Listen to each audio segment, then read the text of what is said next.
To our offices here. Is this your first time on campus?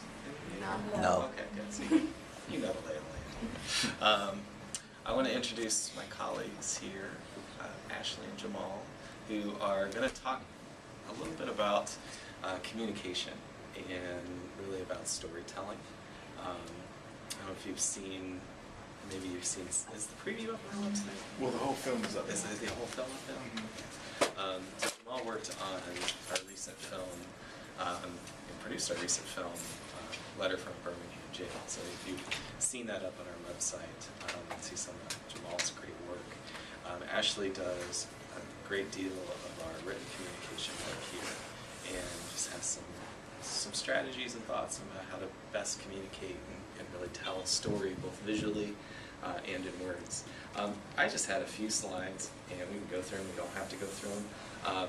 I just wanted to get you introduced to the topic of environmental justice, thinking about how it, in particular, may impact your community, and more importantly, what do you do about it? And I want you to think about the work you're doing for this class is really important, because it's one of the fundamental things that we do around environmental justice issues is raise awareness, educate people, and really use that to force changes to happen in our communities. Sometimes that's a long process. It can take a very long time, but some of the work that you're going to do for Linden I think will be really helpful in telling the story of your community and really lifting up the things that you want to see fixed and talking about how they impact your life. Before we get started, can I just go around and learn everybody's names? Okay. Yeah. My name is Roderick Watson, but they know me as Mr. Watson, Okay. 8th grade social studies teacher. Great. It's great to meet you. What you want to do? Great. Engineer. My name's Shakina. I'm Glory. I'm Adea. Keontae. I'm Zamari. Julian. Great to meet you. And I'm keep pushing this food over here. So. I'm not giving one of my public health talks, so you can get the cookies and everything. I'm going to just move around a little bit here. Hold on 1 second. All right. So let me just give you real simple definitions here on what we mean when we talk about environmental racism or environmental justice. So environmental racism is really how certain environmental hazards, things that are kind of nasty related to development or industry or public policy decisions, so if we're building a new highway, how that over time and sometimes in contemporary times can have a real negative effect on various communities that are marginalized in different ways. So it could be a community that's lower income. It could be a community that's African American or Latino, or an immigrant community. So the population could be different than some of the folks who are making decisions for the neighborhood. And historically, what we've seen is that some neighborhoods have been penalized over and over again by a lot of decisions about where industry should go. And so when we talk about environmental justice, what we're actually talking about is responding to that, trying to fix that problem, making sure that some neighborhoods don't bear all the burdens, all the challenges from industry or economic development. So if a factory is coming in, or if a highway is getting built, that we have a more equal playing field in terms of who benefits and who's burdened by certain decisions. Sorry, laptop's in an opportune spot over here. So I'm not going to go through this, but if you want it for your video, this is the official definition of what environmental justice is. It's from the EPA. And the thing to note here is that the EPA talks a lot about everyone having the same degree of protection from environmental and health hazards. And that's really the goal of environmental justice, to make sure that there's equal protection out there in terms of who's benefits from what, or who's impacted by industry. So I'm going to give you some examples of And those of us who work in environmental justice work, these are the worst of the worst examples. So this is a classic case of environmental racism. Has anyone ever heard of Cancer Alley? Okay, that's a great. If you go, as you're making your video, Google the documentary Fuel on YouTube, and you'll see a little snippet from the documentary. And Fuel talks about Cancer Alley. And what Cancer Alley is a bunch of communities, primarily lower income communities along the river between Baton Rouge and New Orleans, predominantly African American communities throughout this stretch. And what's happened is that in Louisiana, this is where a lot of major industry has all sited itself, or where the state government has put a lot of industry. And as a result, a lot of this industry has caused huge health problems. So there's cancer rates along this stretch in Louisiana that is really unlike a lot of other places in the country. So I just gave you a feel for the skyline there in Cancer Alley. So a lot of this has to do with oil production and refineries, but also another side effect of what goes on here is they're actually producing a lot of plastic bottles. So every time you grab one of those plastic bottles or don't recycle it, this is where your next plastic bottle is coming from this neighborhood here.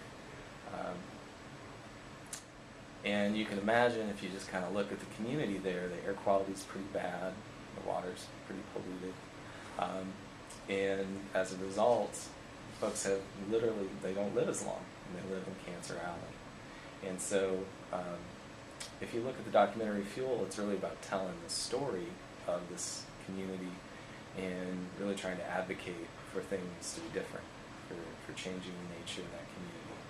Thankfully for a lot of us, we don't deal with the challenge as big as this here in our communities, although we still have a lot of environmental justice problems. And this is just, if you wanted to use this for your video or not, but this is a study that was done a few years ago, and what you see on the graph there is that when you look all across the country and you look at the industries that release the most pollutants and see where those are located, that we see that people of color in particular are more concentrated in areas where there's lots of clustered industries who release a lot of pollutants. And this is, again, what we're saying here is we see a trend across the country here. And a lot of this is tied into the history of what neighborhoods were segregated, which communities were often penalized by development. And so certain communities in many ways were always receiving the things that nobody else wanted. So a lot of times that's industry. And so I've talked a lot about industry and pollution from industry, but when you think about environmental racism or environmental justice in your neighborhood, I want you to think about it like a much wider way, because it could be a lot of things. It's really about what are things in the neighborhood that are environmental risk. So you may have some businesses there that pollute. That could be a risk. You could be thinking about the highway and I-71, maybe all the bad air coming from I-71 and how that might be contributing to asthma, things like that. You might think about what we refer to in my profession as blight. These are homes that have been abandoned or falling apart, and they become kind of an environmental hazard in the neighborhood. Or a big issue that a lot of neighborhoods deal with, which is illegal dumping. So people who come into neighborhoods and feel that they can get away with dumping lots of garbage, things like tires and things of that nature. We have certain neighborhoods here in Columbus, and I know South London's dealt with this a lot, where we have patterns of folks doing illegal dumping. And these neighborhoods really need more resources to help clean that up. Also, more protection from folks who are dumping. I'm going to give a lot of text here, not going to go over this, but I'll give this presentation to Melissa. Just somebody you might want to look into as you make your documentary is this gentleman here, Bob Bullard. Bob is known as the grandfather of environmental justice. He is a longtime community organizer in the South and started much of the contemporary, the current environmental justice movement, and worked with a lot of communities in the South. And what Bob learned was that by organizing communities, that was really the best way to engage a lot of the issues and hopefully help fix those communities. Is that it really took a unified voice of the community, talking about the problems they're dealing with, advocating on their behalf, and telling their story. So again, this all kind of comes back to you guys telling the story about Linden, and thinking about what that story is, who you want to tell it to, and what you want them to do in response to it. One of the ways here that we'll tell stories at Kirwan is using maps and things like that, or graphics or figures.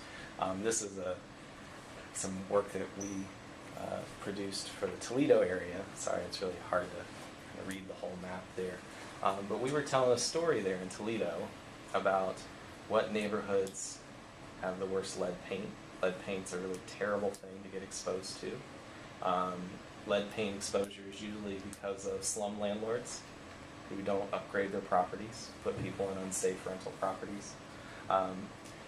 And we're trying to tell the story of what neighborhoods were dealing with that, and which kids are more likely to be impacted by that, and how that was really a tough situation that impacted their health, but also their long-term education, because lead paint's very toxic and can cause a lot of brain damage. And so this case we're using data. So sometimes you want to use data to tell a story. It can be really complex, but it can help make your case in a way that people will believe, because you've got the numbers to back up the argument that you're making. So I just had two slides here that I want to open up. And what you see there is a map of Franklin County. And you guys can actually pull down, this is a website from the EPA. It's the EPA's EnviroMapper, they call it. So all of those little purple dots on the map, those are the worst of the worst pollution-producing sites here in Columbus in terms of things that are hazardous to our health. I won't get into all the math here, but the EPA does a lot of very sophisticated analysis to figure out what facilities are producing things, and where people who might be at risk to what gets produced to those toxins live.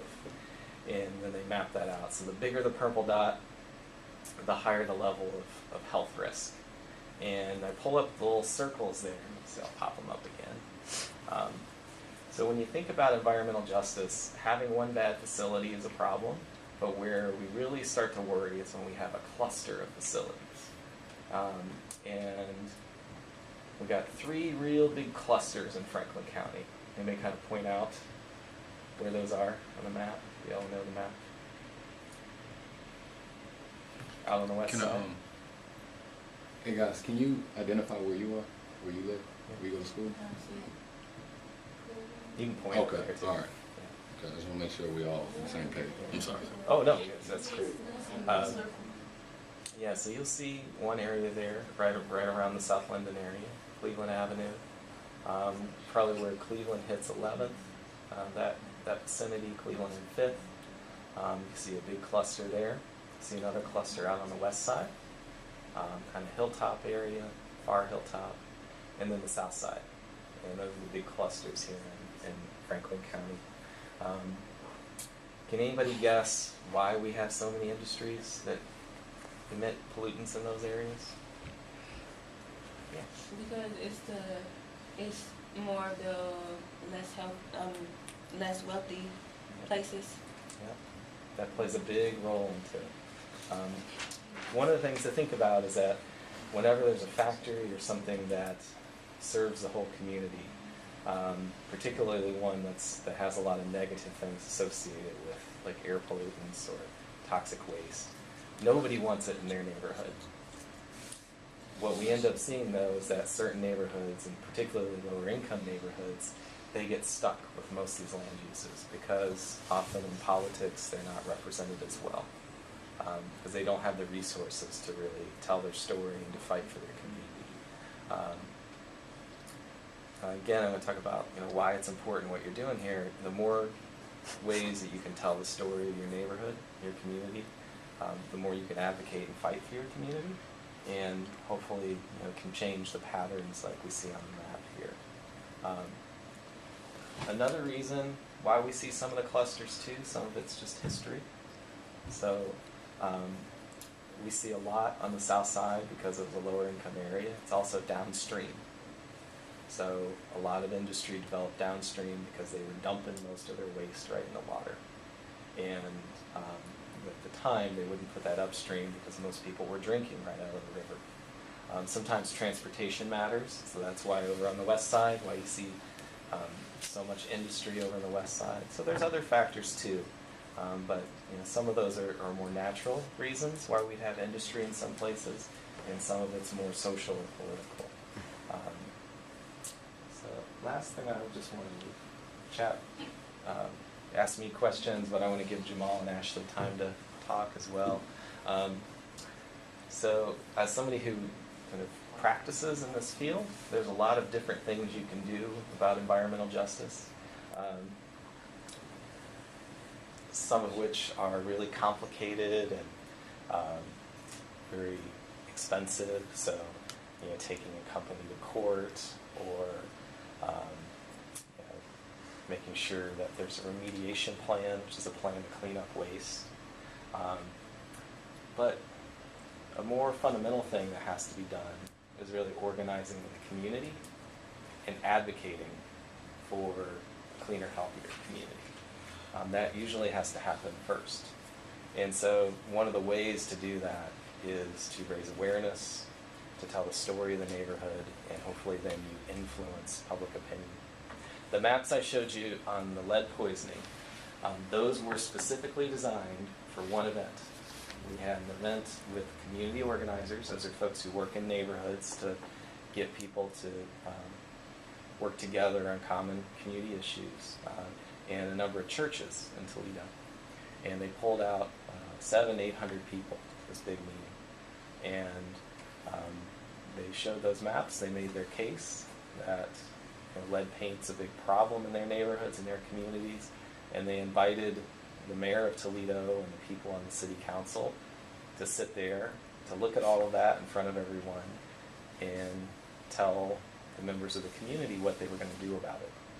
And so that's a common way that folks work together. They use this information, they tell the story, and they do that in a way that hopefully influences change, gets folks who make decisions to do things differently or to help a neighborhood out.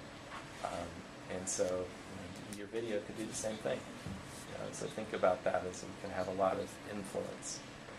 I'm going to let Jamal and Ashley chat just a little bit, and then we'll just open it up. You guys can ask us anything you want to ask us. Well, I guess I just wanted to talk to you guys and see, as far as written communication, as far as telling the story, do you guys have any ideas on how you want to do that?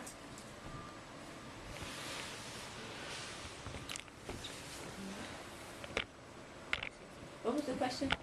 As far as telling the story, so Jason mentioned that at Kirwan we use some of the data to represent the story, and that's how we kind of tell the story about some of the work that we do. But I was wondering, as far as the documentary, what you guys have thought about in terms of what you want to do with it. As far as the documentary goes, we're still piecing that together. We're still getting information. So we haven't really touched on that. More so, we're still gathering info. We just met with the digital storytelling people in Thompson, so we can figure out how to go about getting our stories down, which is what they were working on. Okay. So we are about to get there within the next week or two. Okay. So I guess for communication, especially written communication, I think that one of the most important things would be to really understand your purpose, understand exactly what it is that you want to communicate, what exactly you want to find out. That's going to really drive everything that you're doing. It's going to drive the questions that you ask. It's going to drive the way that you use the information that you find. And so I would say that as you guys start to develop it, definitely looking at what is the purpose, what is the message that you want to communicate. That's one of the most important things. From there, I would say doing your research, allowing yourself to be confident in the questions that you have, allowing yourself to let your intuition lead you to those questions. Those are going to be really important in really finding out the true essence of what you're trying to communicate, never feeling hesitant to ask a question, never feeling like it's not something that's worth asking or looking into. Definitely following what you think is important and working as a team to do so. I think that's going to be the next best step in really developing and pulling this story together. As far as a basic communication skill that I think is very important is just to listen. I think that when you're talking to people, if it's through interviews and you're really talking to people, just to really take the time to listen to what they're saying, because sometimes even if you have a list of questions prepared, it's better to hear what they have to say, because that might spark something that you didn't even think about. And it might spark you to really think, okay, that might be something that I really want to know, rather than what I may have written down before I even had a chance to talk to this person. And listening is very important. And I think that sometimes when you're talking to people, it's easy to kind of want to rush through. Time seems to slow down, at least for me, when you're talking to somebody and like nobody's talking back, and you're like, okay, seems like time's going forever. But be comfortable with silence. Let people say what they have to say. And sometimes it takes people a minute to do so. I'm sure you've all been in that situation. So be comfortable if you ask somebody a question with letting some time go by to really let them formulate their thoughts, because there could be some really important things that they have to say that come out of that. Yeah, other than that, I just would say be confident. What I wrote down was the elevator pitch. Do you guys know what that is? Heard of that term? So in communications, there's a term called your elevator pitch. And so the reason it's called that is because it's how you would tell somebody what you do, what your purpose is, if you had the amount of time that you would when you're in an elevator, so which is usually a very short amount of time. Maybe 15, at the most 30 seconds. And so once you really determine what your group goal is, and you're really confident, you're able to tell that story to yourself, you're able to relay that to everybody that you talk to. And then that, again, will kind of fuel you with your messaging, fuel you with what you guys want to do and where you guys want to go with the project. Do you guys have any other? Do you understand that concept? Yeah, did it make Elevator. sense? So, you're in the elevator, and there you go. You want to keep it short, but you want to grab their attention. So it's like a teacher who, you have a teacher who's born and, oh gosh, and then you have a teacher who's really fun, and they make it very interesting, and they're able to capture your attention in that first 30 seconds, and that just opens you up to want to pay attention for the whole class. So you have 15 to 30 seconds to express what it is you're trying to do, so that you can capture the imaginations of people. And then other than that, I think I forgot one more thing, is that when you're talking to people, I'm not sure if you guys have heard this, but try to ask open-ended questions, so questions that allow them to elaborate on answers, not just allow them to say yes or no. If you do sometimes closed-ended questions are inevitable, so you have to ask somebody something that they're going to say yes or no to. Try to have a follow-up question to that, because you really want to get as much substance and as much information as possible, rather than just having them say yes, no, and then you're kind of stuck not really knowing what you got from that. You guys have any questions about anything? Yes, when you said that the community with the illegal dumping, like, what are ways that you think the community can help stop illegal dumping in there? Like, That's a good question. So, a couple of different ways to think about that. One is really thinking about the enforcement. So, in particular, are either the city or the police, are they not taking illegal dumping serious enough? And can you get them to be more active and looking for that? And also then, the thing about illegal dumping that's interesting is that most folks do it in the same place over and over again. So you have certain spots in the neighborhood, alleys and things like that. People do it repeatedly. So, maybe it's putting up video cameras so you can catch somebody's license plate if they pull up and dump a bunch of tires, or just making sure the police actually patrol those areas. The other way too is thinking about as a community. Is there, when people see, say, tires dumped in a neighborhood, that is a cue for folks who do this illegal dumping that it's okay for me to do this here. And so how can we advocate for, can the city give, like the South Linden Development Corp, more money to help clean up in the neighborhood? Can the city get out there and actually clean up more? So people aren't driving by and they see a bunch of tires and they're coming from a lot of shops and they're like, well, I can just dump my stuff there because there's a bunch of tires back there. So it's really, it's a combination of stopping people before they do it, but also making sure that if people are dumping, it's cleaned up right away, so it doesn't send a visual message to folks that it's okay to do that in this neighborhood. Another way to do it is people call this a shame campaign. Places have done it, so where they put up signs, don't dump here, or smile, you're on camera, stuff like that. And sometimes those things work. That little things that can have an influence to keep people from thinking that they can get away with dumping stuff in a community. And a lot of that is that people will come in those situations and they think nobody really cares. And they're like, well, it's okay, I'm not hurting anybody. In fact, they're really hurting the neighborhood and the community pretty badly. So it's making a point to show them that, yes, we care and we take this really serious. Does that help? Yes, it does. Okay, yeah.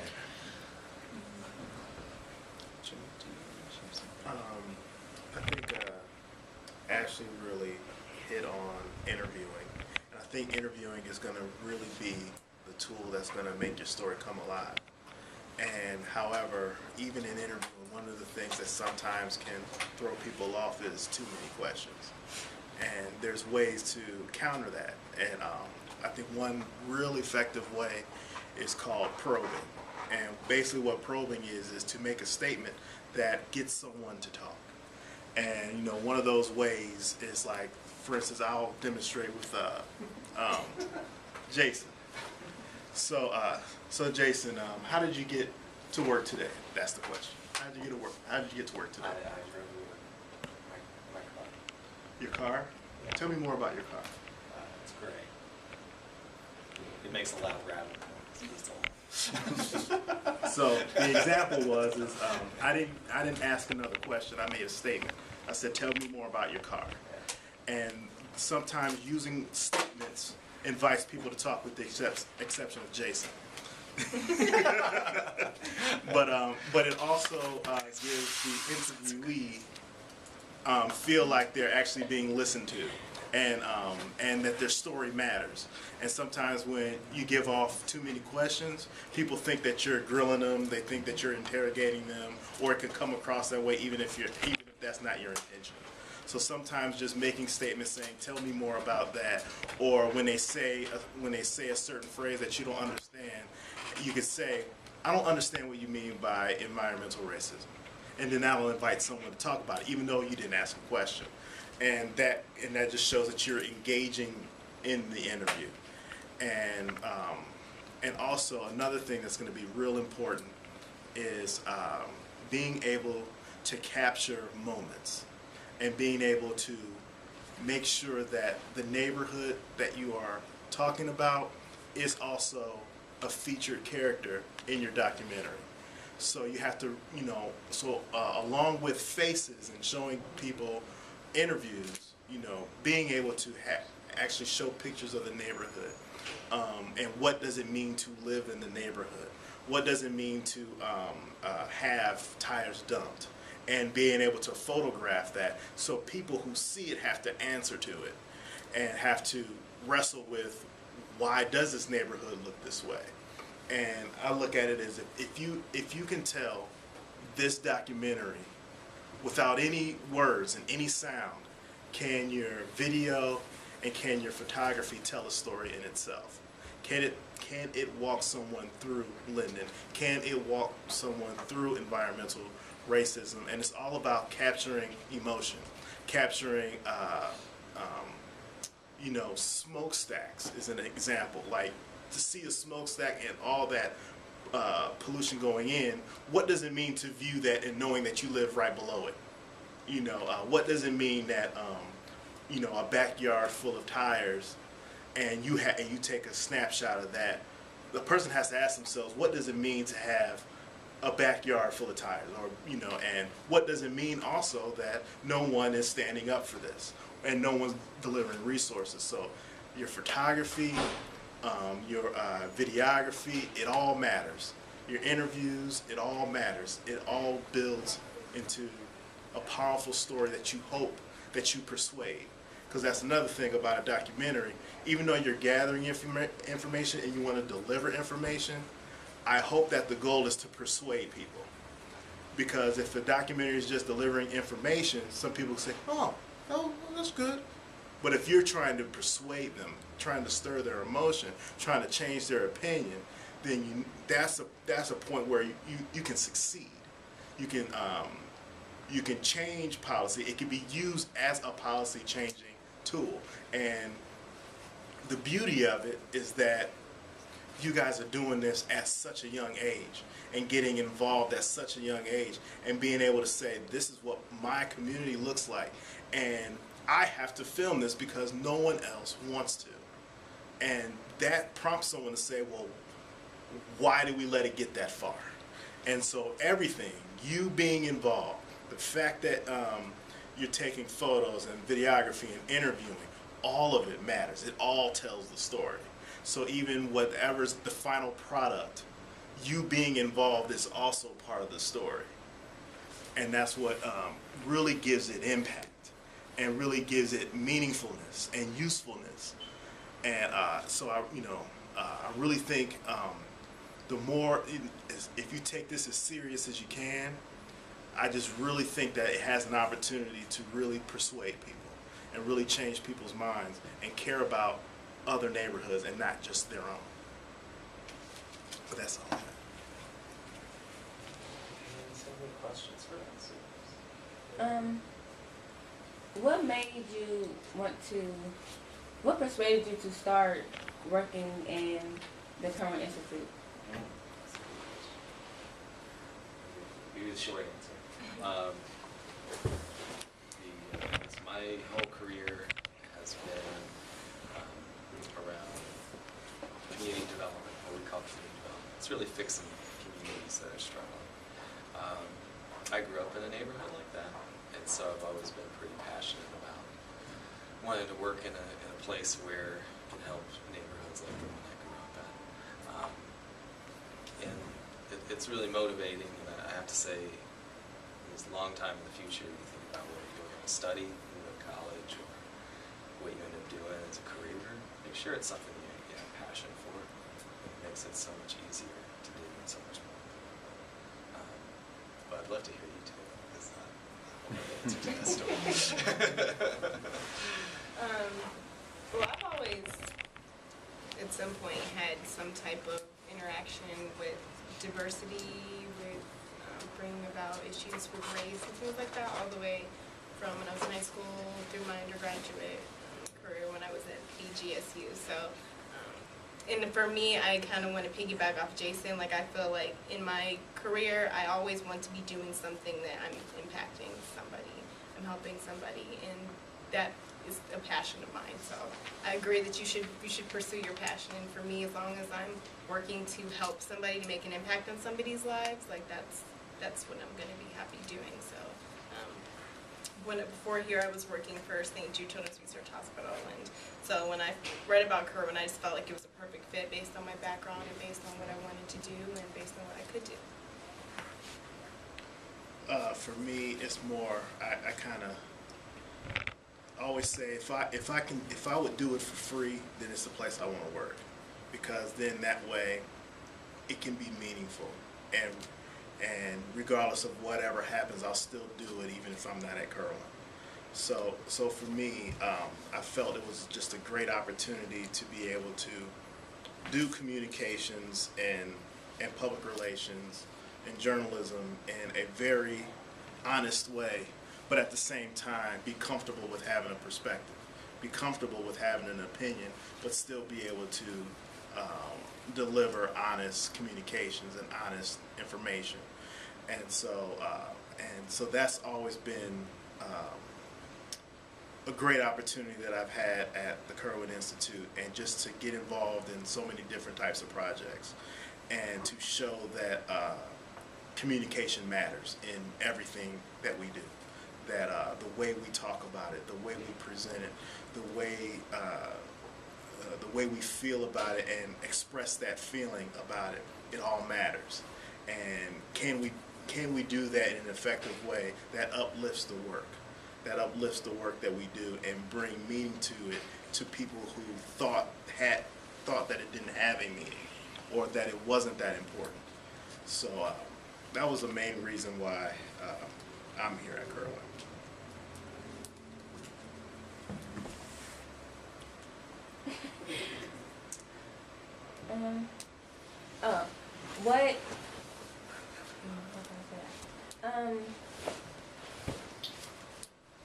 What has been the biggest environmental problems you have faced when you were working here? Some big ones. So I'll tell you one work story and one personal story. So one of the things that I'm kind of proud that we've been involved with is we were helping a community group down in Birmingham, Alabama,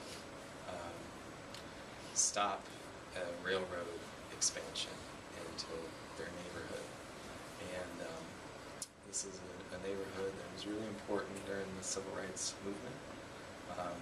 It's a neighborhood that had always been subject to a lot of discrimination and treated poorly in Birmingham. And so it dealt with a lot of challenges, and it started to turn itself around. It was looking to go in a more positive trajectory. And the community was really organized. What they had a challenge doing was really telling the story, and we were able to help them tell the story. And they appealed the decision. I won't get all the details of the legal details, but they used the materials that we produced to go to city council and then to go all the way to the federal government. And it stopped the rail line from coming into the community. And it was going to be really destructive. It was going to carry a ton of coal through a residential area. The railroad was at grade, which means that it's like if I just walked a few feet over, I'd be standing on the rail line, so it wasn't up on the hill or anything like that. So really dangerous for folks who lived in the neighborhood. So it felt good to be part of that. I'll tell you my one personal story. So I grew up in southern Ohio, and it's been part of my childhood in Appalachia, eastern Kentucky, and then in other parts of southern Ohio. And I had vision problems last year, and didn't realize what was going on, and I finally went in and got it taken care of, and I almost lost my sight in my eye.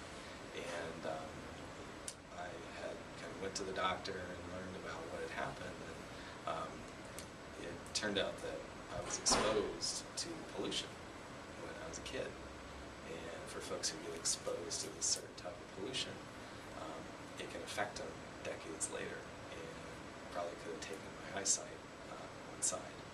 And that was a real eye-opening thing for me. It kind of motivated me still to do what we do, because people shouldn't have to worry about problems like that. That you drank water from a particular place and it's going to give you health problems 20 or 30 years later. And that also just kind of validated why I do the work I do. People shouldn't have to deal with problems like that. So that's probably the two things that I think of. We've done a lot of stuff here, though, and I know you have worked on different projects that I've been involved with. And you may have some of your favorite things you've worked on here. We were asking you, so I didn't really prepare an answer, but probably one of my favorite things that I guess I am working on here is a documentary on Beaver Creek, Ohio, and it's our first documentary where where we're really utilizing everything that we do here, our research in, our communications in, our graphic design in, our filmmaking in, all in this one project to talk about transportation and race in Dayton, Ohio. And being able to do a documentary and tell a story is just a great way of advocacy. And I just, that's probably my favorite project that I'm working on right now.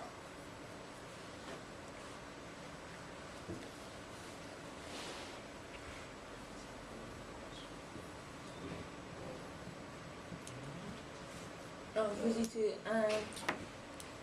what's your biggest project that you have done here? As far as the biggest, I would say that I handle a lot of the events that we do, surrounded around some of our biggest projects. And so they mentioned the letter from Birmingham Jail that Jamal's produced and has been working on for about a year now. And it's finished, but it started about last year this time. And so when we had our big premiere for the community, that was probably the biggest project I've worked on. And it's definitely been a significant project here at Kirwan. It's had a lot of impact in the community, and it's even starting to trickle to the national level, which is good. I would say, as far as a favorite project, I have an interest in some of the cognitive work we do. So we do work around implicit bias, and to me, I've always been interested in really understanding why people do the things that they do. So for me to be able to read the reports that we have on implicit bias, understanding why people have the biases that they do, has just been interesting to me, because it's the whole reason for the work that we do. It's the reason for the work that you guys do. The biases that people have that lead to some of these structures, that lead to some of these events that are unfair to people just based on the way they live, the way they look, things like that. Can you explain a little bit of what that is? What is implicit? What is bias? What is implicit bias? And an example of what that looks like. Yeah, so bias is if you have any type of either preference or prejudice for a particular person, group, lifestyle, anything like that. And so for, let's just say really simply at Ohio State, we're probably pretty biased towards the Buckeyes over the Wolverines, right? That's an explicit bias. So by explicit I mean it's obvious, it's stated, you know that you prefer the Buckeyes. So implicit bias are those things that you have, but you may not necessarily, you do not know that you're biased towards.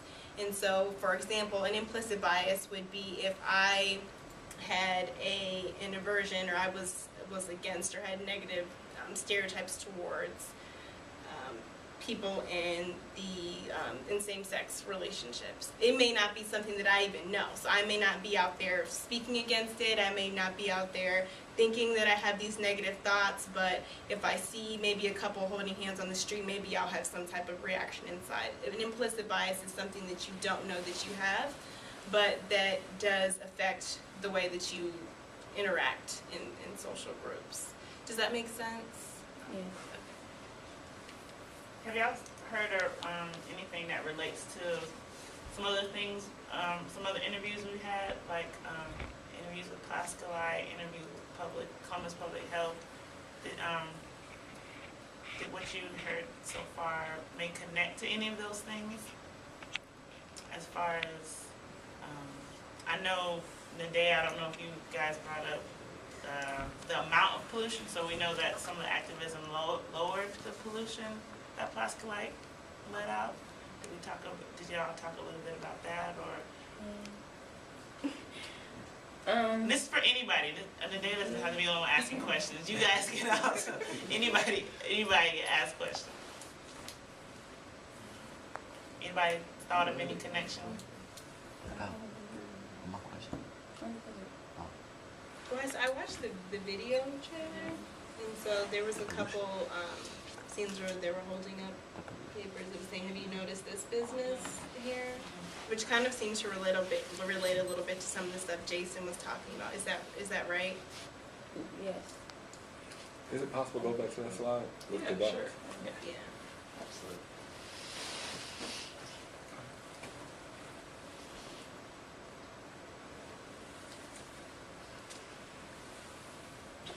So I'm guessing the biggest is plasma. Well, Plastic is who we interview, and when we, one of the students interviewed one of the local activists who led a group of Linden folks against plastic and lowered their emissions.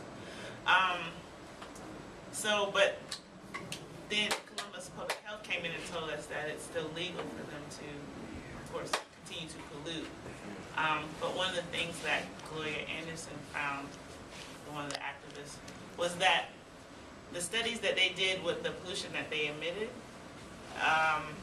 had effects when it was like a concentrated amount, but they're letting out a little bit over a long period of time. So kind of like you were saying, you got your effects 10 plus years later, right? So then if we have students who, let's say, live on Joyce or live close to Linden, or it's just that fact that they spend most of the day at the school, what happens 20 years later when they have eyesight problems, right? So thinking about who are in what neighborhoods and how does that affect pollution or at least their health and things like that. So I'm trying to help them think of making those connections, all the people that they've interviewed. What surprised you out of the interview that you did? what surprised me? I think the main thing that surprised me is the amount of pollution the companies are allowed to pollute. Like, they know that it hurts people, but they will take it down just a little bit, but still enough to where it still will affect the community where it's not really making a difference, but they think it is. But it's not. Because one thing that you stated about spreading out the wealth of this pollution, it doesn't look like that at all when you look on there. So although you have places that attempt to help do that, at the end of the day, those who, corporations speaking, those who oppress will continue to do that to those who are oppressed. The oppressor will continue to do that to the oppressed because they don't want it in their community. I mean, you would be a fool to say, bring it to my community. So they'll lower the emissions, or they'll just find somewhere else about 50 miles south to put this. Because as I look on this map, I mean, Franklin County is wide open, but it's only certain segments.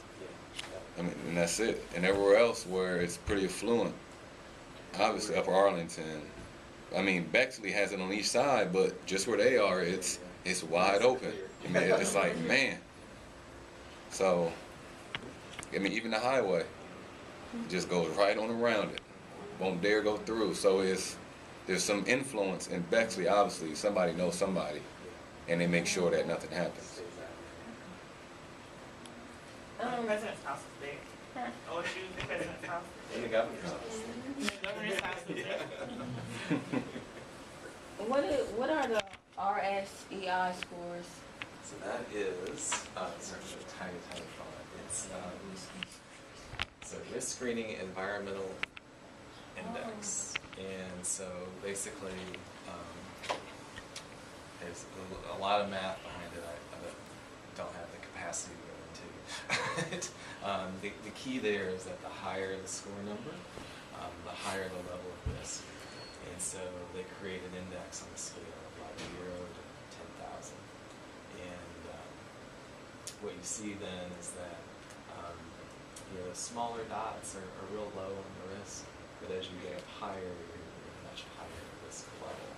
And so the big purples are probably the most concerning, although when you have a bunch of those big purples together, that's where you start seeing like a cumulative impact, because you got lots of industries releasing lots of toxins.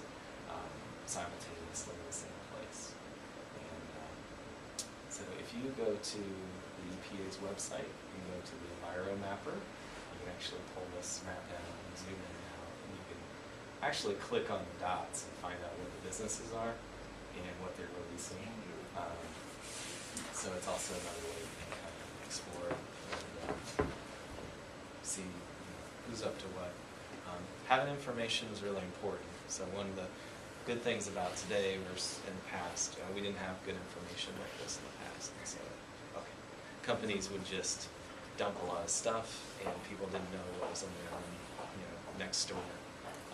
But now, at least we know that it's not good what we see. Yeah. How does a zero overlapping with a big circle? Oh, the circles that overlap. Yeah. So what you see there, so the circles just represent scale. So that's how much pollution is let out. And when you see them really close together and you get like a blob, that means you've got lots of, to point out, this is actually, so you know what we'll see here, you've got 1, 2, 3, 4, 5 polluters. Down here you got more like 1, 2, 3, 4, 5, 6, 7, 8, 9 How probably. does a zero overlapping with nothing though? Like how is something overlapping with nothing? Because it says greater than 1184 and then there's zero and they're overlapping. You mean the circles that overlap with each other? Yeah, the zero circle is overlapping with the greater than. So what you're looking at here is probably, right down here. So what's the score for inside of that circle? So inside the circle would be, you have to kind of look at where the center of the circle would be. So we have a business right here, right on 104. And so they're a big circle, so they're a big emitter. Just next to them, we have another business that's a low scale emitter, so they're technically a 0. Which means they probably used to emit, but they're probably not releasing right now, but they're still in the database for some reason. And then when you see down here, what you'd be looking at here would be, this is probably at least 1, 2, 3 businesses all along this stretch here that are kind of heavy emitters.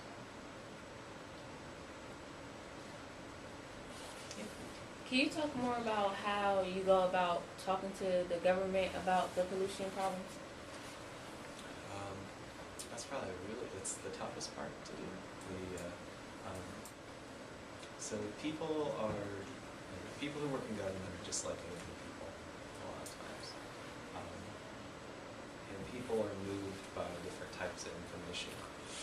So one of the things to know is that some people want to see data, tables, figures, or a map like this. That's really important to them.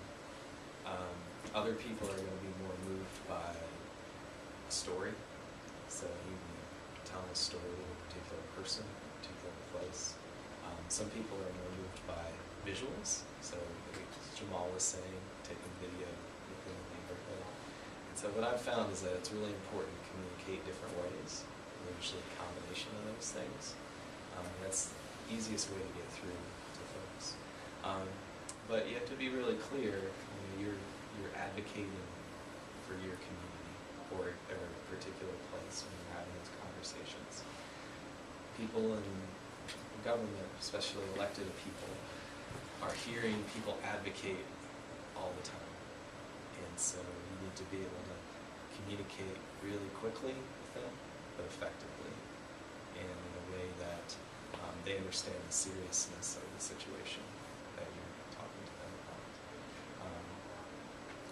Not to sound too cynical, but also when we deal with elected officials, they like to do things that make them look good. And so sometimes you appeal to that and say, the community would really support you if you did X, or you'd be very popular in this neighborhood if you took care of this problem. So it's just human nature, and politicians are not immune to that stuff as well. So it's really about knowing how to communicate and being persistent when you communicate with them. If you're told no or I don't care, don't just turn around and never come back.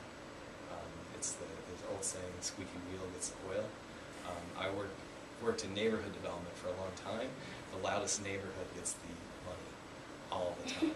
And every neighborhood wants money. It's the one that's the most persistent and vocal about its needs.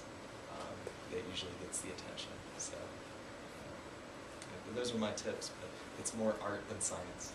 Any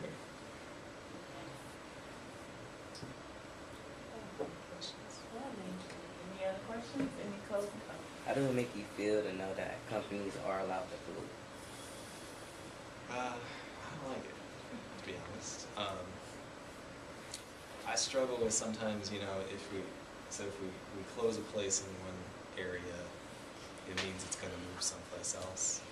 And what bothers me is the idea, just as you had said, them moving 50 miles down to another community in a similar situation.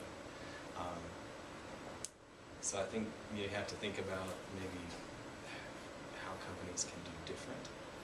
They don't need to leave the community, but they need to be responsible and accountable. And I think the thing that really gets to me most is that we have a lot of technology nowadays that we didn't have 50 years ago, and companies don't have to pollute like they do today. It's expensive for them to embrace those things, but there's a lot of things that companies write off as their expenses go. This should be one of the things because it's really important if they're going to be accountable to the community. So yeah, I think it's in some ways we got to think differently than just saying, hey, move over to the next neighborhood. How can you do things differently? I also one last thing I'd add. I caught myself on this. We got some plastic containers here. Everything we do is pretty interconnected, and so if I'm teaching a class on Cancer Alley and I'm sitting there drinking my Starbucks out of a plastic cup that was probably made in Cancer Alley, it gives me second thought. So there's sometimes little things that we can do in terms of businesses we support. Understanding that everything we use has to get produced somewhere, and making sure that we're doing the best we can. We can't be perfect, but doing the best we can to not use things from companies that are big polluters.